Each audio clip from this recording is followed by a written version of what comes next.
और देखिए ईरान पर सबसे विनाशकारी हमले की खबर है। आईआरजीसी के बासिज फोर्स बेस पर बमबारी की गई है।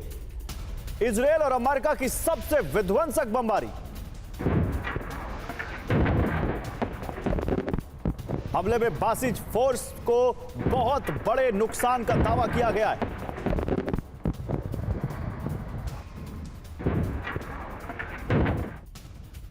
और ईरान पर अमेरिका और इजरायल का डबल अटैक। बड़ी खबर, पहले बासिज फोर्स पर और फिर आईआरजीसी कैंप पर हमला। वेस्ट ईरान के आब्दानान में भीषण बमबारी की गई।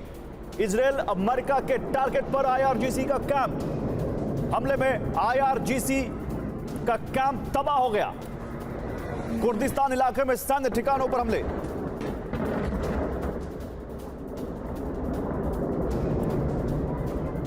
बड़ी खबर आ रही है, ईरान पर बड़े हमले की तैयारी में अमेरिका।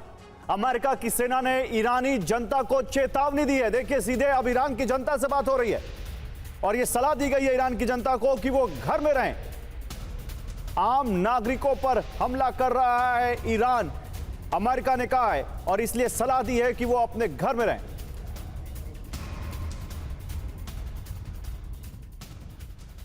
और युद्ध के बीच ईरानी सेना ने एक बड़ा दावा किया है। बीते 24 घंटे में 4 थाड सिस्टम नष्ट किए हैं, ये ईरानी सेना ने दावा किया है।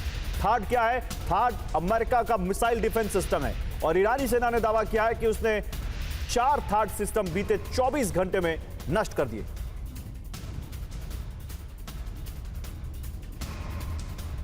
तो ईरान के संपूर्ण दहन के लिए अमेरिका ने नया ब्लूप्रिंट तैयार किया है, क्योंकि ईरान बेकाबू होकर अरब देशों पर लगातार हमले कर रहा है। ऐसे में अमेरिका ने 3 फ्रंट पर एक साथ हमले करने का प्लान बनाया है। ईरान पर उसी पैटर्न से हमले करने की तैयारी है जिस तरह से ईरान अरब देशों में कोहराम मचा रहा है। आखिर क्या है अमेरिका का नया प्लान जिससे फारस की खाड़ी एपी सेंटर बन सकता है? इस सुपर एक्सक्लूसिव रिपोर्ट में जानिए।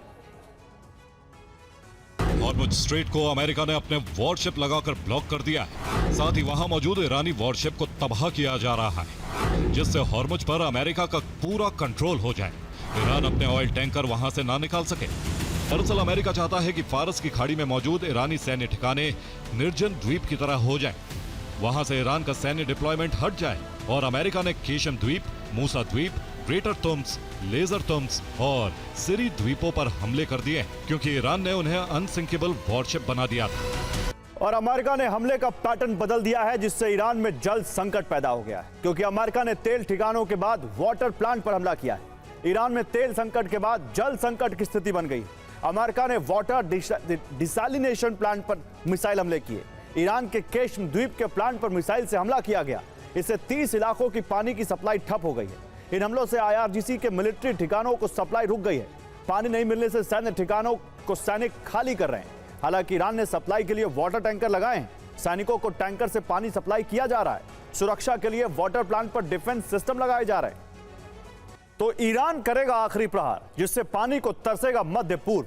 अब ईरान के टारगेट पर वाटर डिसैलिनेशन प्लांट्स आ चुके हैं, जहां समंदर का खारा पानी मीठे पानी में बदला जाता है। ईरान ऐसे वाटर प्लांट पर मिसाइल हमले की तैयारी कर रहा है। तेल ठिकानों के बाद पानी सप्लाई पर प्रहार कर सकता है।